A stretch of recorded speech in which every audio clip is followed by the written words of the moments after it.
Hello everyone, let's try some viral recipe.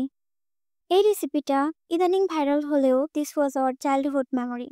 ছোটবেলায় দুধ চা দিয়ে পাউরুটি আমরা সবাই কম বেশি খেয়েছি। এই রেসিপিটা এতই সহজ যে মুখে বলে দেওয়ার কোনো দরকার নেই। শুধু 1 কাপ গরম গরম ধোয়াটা চা বানিয়ে নেবেন, 2টা ব্রেড আর বাটার নিয়ে নিতে হবে। যদিও আমি একটু ডিফারেন্ট ভাইব আনার জন্য বাটারের বদলে এখানে ক্রিম ইউজ করেছি। আমি অনেককে দেখেছি যে চিজ ক্রিম ইউজ করতে, কিন্তু আমি এখানে হুইপড ক্রিম ইউজ করেছি। আপনারা যে যার ইচ্ছা মতন এখানে cream, cheese, butter, whipped cream যার যা ইচ্ছা তাই ইউজ করতে পারেন। আমার কাছে হুইপড ক্রিম, ব্রেড অ্যান্ড দুধ চায়ের এই কম্বিনেশনটা অনেক মজা লেগেছে। রেসিপিটা এতই ভাইরাল হয়েছে যে আমার জানার মধ্যে প্রায় সবাই এটা ট্রাই করে ফেলেছেন। আমি মনে হয় এই রেসিপিটা সবার লাস্টে ট্রাই করছি। গরম গরম ধোয়া ওঠা দুধ চা, ব্রেড যখন একেবারেই খেয়ে নিল, তখন ব্রেড একদম সফট হয়ে গিয়েছিল।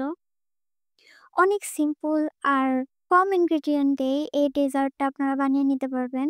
সো যারা যারা এখনও ট্রাই করেননি তাড়াতাড়ি ট্রাই করে ফেলুন। কে কে এই রেসিপিটা ট্রাই করেছেন প্লিজ আমাকে কমেন্টে জানান।